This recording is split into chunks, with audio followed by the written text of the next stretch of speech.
Today in this video we are going to study the different aspects of the visual image, analyzing it in depth.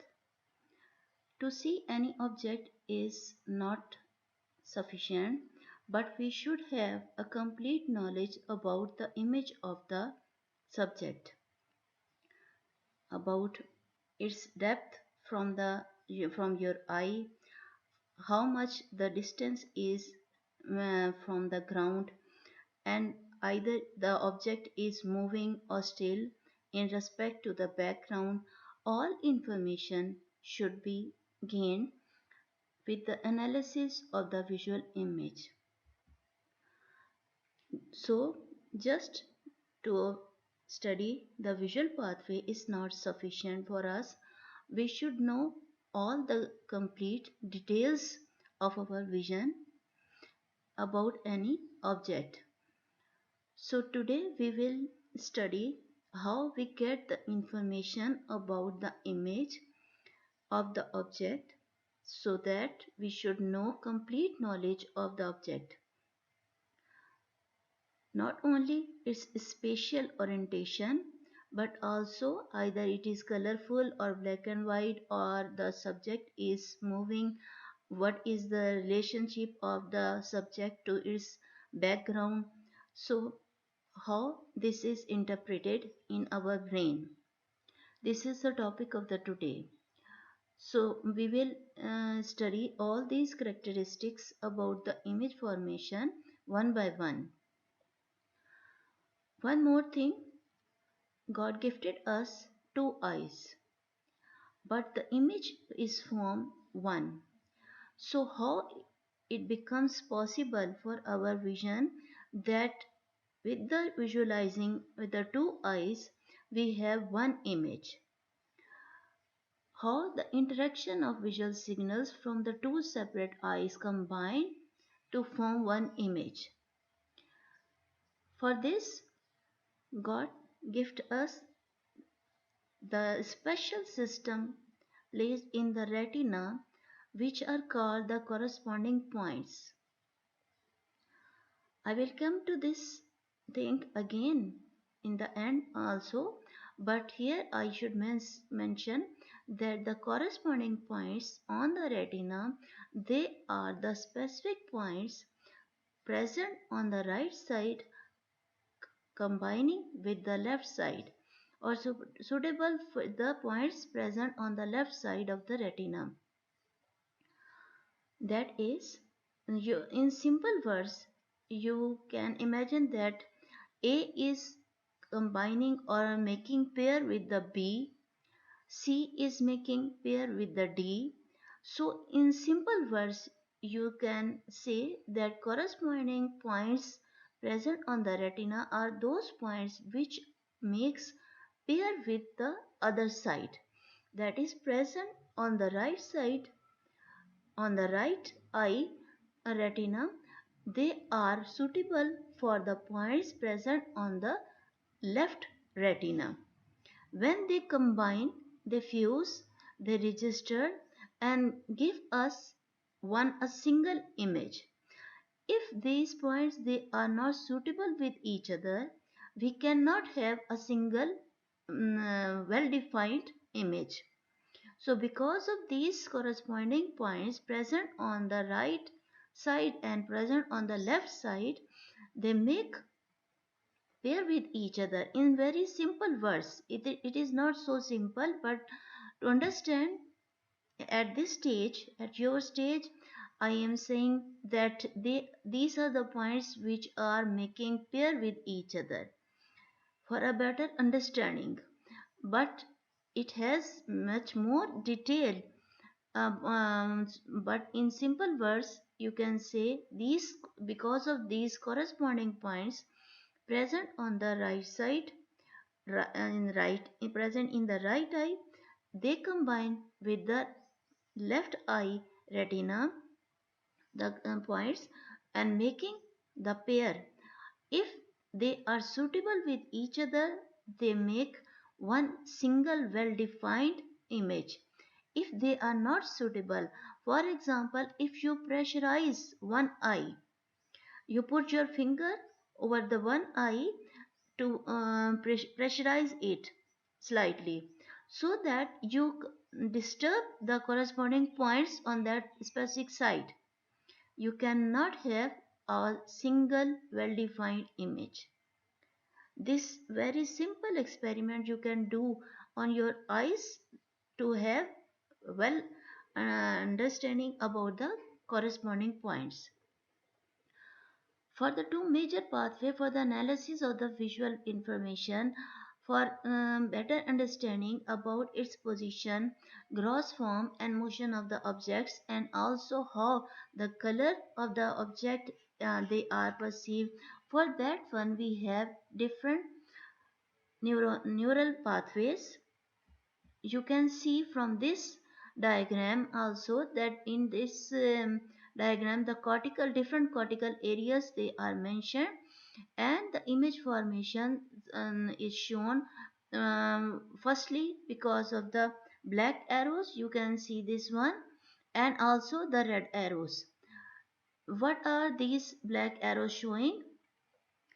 They are showing very specific area on the primary visual cortex, that the signals how generally they are produced and then transferred to the posterior mid-temporal area and upward into the broad occipital-parietal cortex.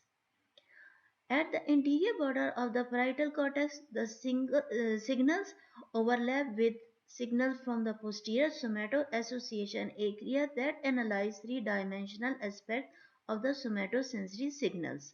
So this is a very specific pathway over the cortical area for the analysis of the three-dimensional position, gross form and motion of the object. So through this pathway you can perceive a three-dimensional picture of the image. The signals transmitted in this position form motion pathway are mainly carried through the magnocellular pathway. For the visual details and color perception, we can have this second pathway that is shown here from, and you can see from this through the red arrows, from starting from the primary visual cortex and then joining the secondary visual cortex.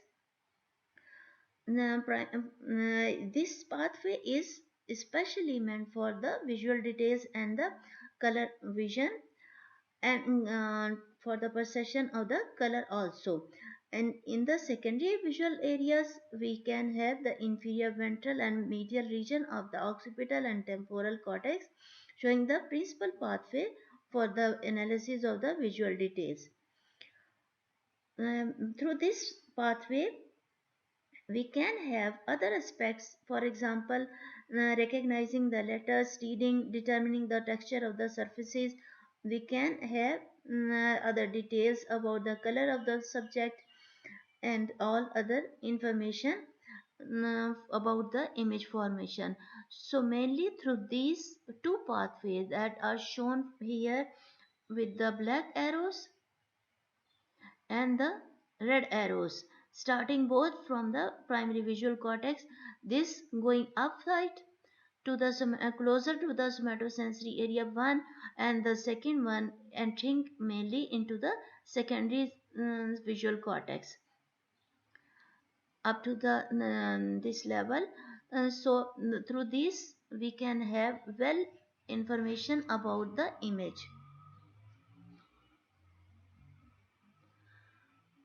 For the analysis of the contrast, I should mention this diagram firstly to show that if you have any blank picture, blank paper, just the white paper without any word written on it, it is not so much attractive to your eyes as compared to if you have one mark, red mark or black mark over that paper. That will attract you much more as compared to the blank white paper. What is what is the reason? Because our eye have a special system to perceive the contrast media.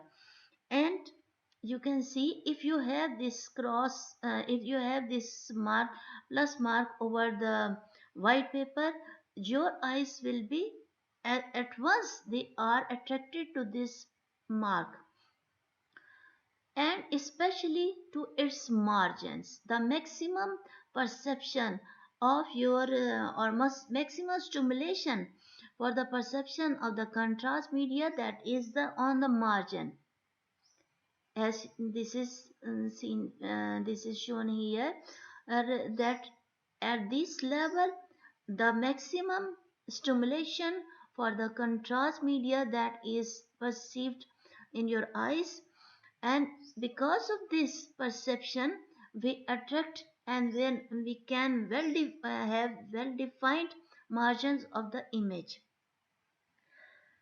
So the areas of the maximum excitation occur along the sharp borders of the visual pattern. So the visual signal in the primary visual cortex is concerned with the contrast of the scene rather than with the non-contrasting area. So this is a very special characteristic a property of the cortical area stimulation, that they are much more attracted and stimulated with the contrast media as compared to the plain one. What are the simple cells and the complex cells? These are the very specific cells which are meant for the orientation of the lines and the border, and because of these cells we can have well defined perception about the lines and the borders, how much they are sharp and where they exist. All these details, either they are vertical or horizontally placed. So because of this we have a line oriented perception of the image, and through these neuronal cells which are called the simple cells, these are the mainly present in the layer 4 of the primary visual cortex. So from these cells, because of these cells, we can have well information about the line and the border of the image, and how it is placed, either it is vertical or horizontally placed, all these details, as compared to the other type of the cells which are also lying in the layer 4. Line is displaced move moderate distances laterally or vertically in the field. The same neurons will be stimulated, and these are meant for the detection of the line orientation when a line is displayed laterally or vertically in the visual field. So this is the main function for the complex type of the cells. This one, and that is if the object is displaced laterally or vertically, so how its image is perceived because of the complex cells, as compared to the simple cells which are meant to have the perception of the image from the lines and the borders, while the complex cells, they are meant especially to have the image when displaced laterally or vertically. So how you are perceiving the color, for that one, we have the detected by the color contrast, contrasting color inside the specific neuron cells. I have already discussed this one. So coming to the other topic, that is the fixation movements of the eye. The eye, in eye we have the extraocular muscles of the eye, and they are arranged in pairs. Superior, for example, superior rectus, inferior rectus, superior oblique, inferior oblique. So like that, medial rectus and lateral rectus. So in that way, how they are assisting the fixation movements of the eye, which are very much complex movement of the eye. For that, we have two types mainly, the voluntary fixation and involuntary fixation. The third and fourth is uh, you can say the assisting movements, but mainly we have the voluntary fixation and involuntary fixation. For the voluntary fixation, we have a very specific cortical area. For that one, these movements are controlled by two neuronal mechanisms. The first of these allows a person to move the eyes voluntarily to find the object on which he or she wants to fix the vision. So, this area is specifically called the cortical area for the fixation movements, and the mechanism is called the voluntary fixation mechanism. The second mechanism is involuntary fixation mechanism, which is an involuntary mechanism that holds the eye firmly on the object once it has been found. From this diagram, you can see the voluntary and involuntary fixation areas. What are we are discussing? To summarize it again, I am telling you that the main is the visual pathway. But to perceive the all details about any image, we should know all these neuronal pathways through which we are getting the spatial orientation about the object, where it is existing in the world, how much the distance from your eyes from the ground, either the subject is moving or still, and in respect not only itself but also in respect to the background. For this information, for to collect all this information, we have different cortical areas. So in this video, we are discussing all these cortical pathways and areas which are assisting to have the better perception of the image. Among that, we are now discussing the voluntary fixation area and involuntary fixation area. What is that one? In very simple words, this is the when you visualize a subject, after having a clear picture of that one, you move your eyes to the other subject and you receive a well defined image of that subject also. How it becomes possible? Because as you have a well defined image, and then you have the second image also 100% in a correct way, how this occur? So for that one, when you fix your eyes to one object, it becomes possible when the voluntary fixation area that is intact. Then you visualize the second object. For that one, the involuntary fixation area is assisting. The main assisting the main assistance is served by the superior colliculus and through the medial longitudinal pathway. So these two pathways, two mechanisms make it possible that you visualize the second object as much as clear as the first one. But you must recognize this thing that when you visualize the first subject, you blink your eyes so that you come to the second one.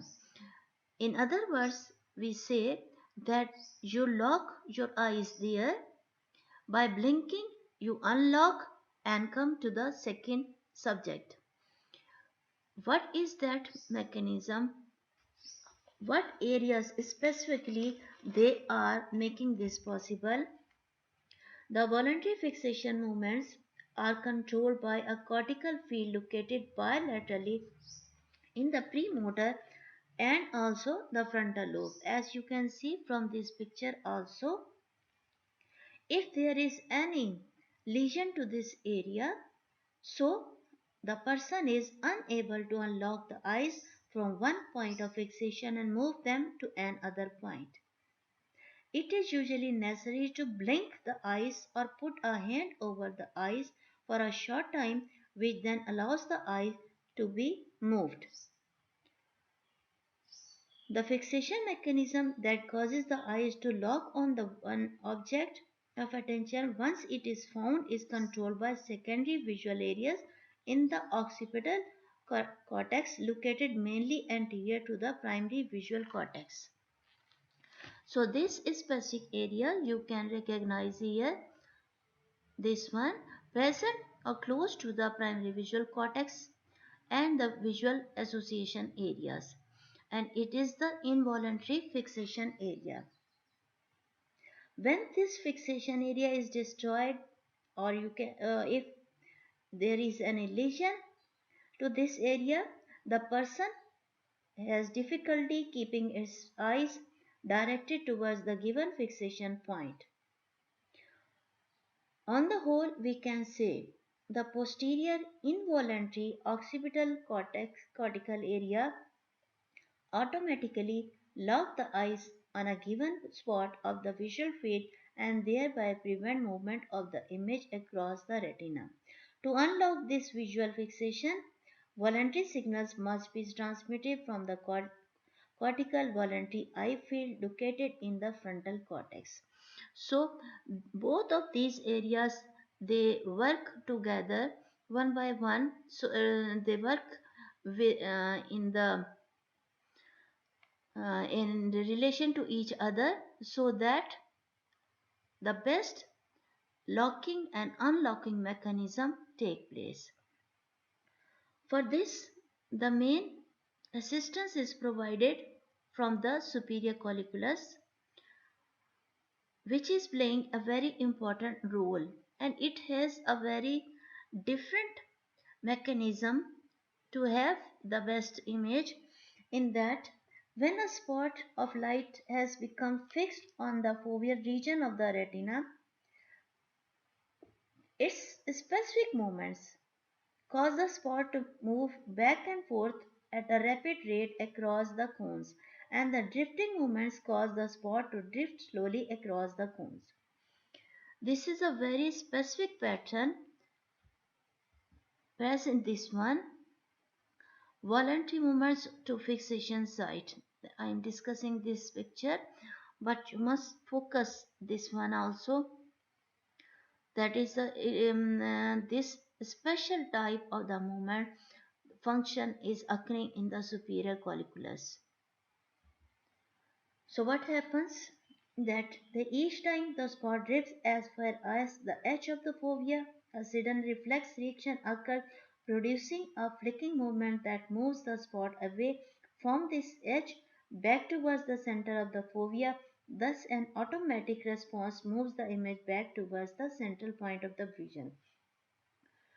So we have very specific movement of the spot in the fovea.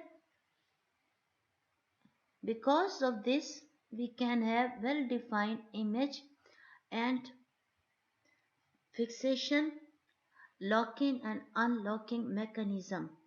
And because of that, the cortical areas which are mainly responsible, that are this one, premotor and frontal area, and close to the occipital lobe, in the occipital lobe, close to the primary visual cortex and visual association areas.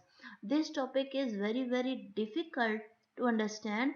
You must read many times in this topic from your book also, then only you will be able to understand this one, because we are discussing in this video very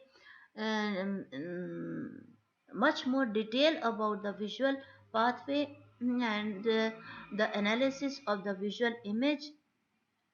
So these things, they are not so much easy to understand. You must watch this video also again and again, and you must read this topic from your textbook again and again in detail. Only then it will be possible for you to have a better understanding about these things, and also about the corresponding points which I discussed already. But here again, about for the fusion of the, especially for the fusion of the visual image from the two eyes, that becomes only possible because of these corresponding points. So that a highly developed cortical mechanism automatically detects the course of the movement of an object and then rapidly develops a similar course of the movement for the eyes. For instance, if an object is moving up and down in a wave-like form at a rate of several times per second, the eyes at first may be unable to fixate it. After a second or so, the eyes become to jump by means of this specific type of the movements, and after another few seconds we have the well defined image formation. And because of these corresponding points, the image that is fused with each other, and if they are not suitable with each other, that is, they are not registered, the corresponding points, they are not um, same, they are disturbed because of any reason, you cannot perceive a single image. This is not these corresponding points, they are not only important to have fusion of the image received from two eyes, but also to have the depth of the object, how much distance it has from your eyes, and how much it has distance from the ground, where it is placed in the whole of the world, that is called the spatial orientation of the image, and also whether it is closer or far away placed, or it is moving, or it is still in respect to the background also. So all this information that becomes possible for the, especially for the, from the corresponding points. So if not precisely fused, they are not in register, and you cannot have a single well-defined image.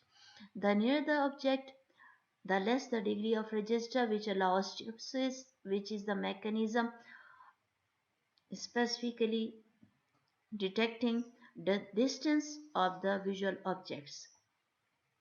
So and it's also to detect the depth perception of the visual objects. So if you move any object very close to your eyes, that will also disturb the corresponding point, and you can, and the image become blurred. If you put any pressure over the single eye, it also disturb the corresponding points, and you cannot have a well defined image. So this is all about the perception of the image. The last lecture which we have discussed in this video, the topics, they are very difficult. Again, I advise you to have a well thorough study about this topic from your text also. So with this, we complete the topic I. In the next video, we will start the ear, and soon after the Eid, you will we will complete the special senses, and also after that you will have your test about the special senses. So with this, we finish the first one, eye, and the next topic that will be ear, and which will be discussed in the next video. So thank you. Allah Hafiz.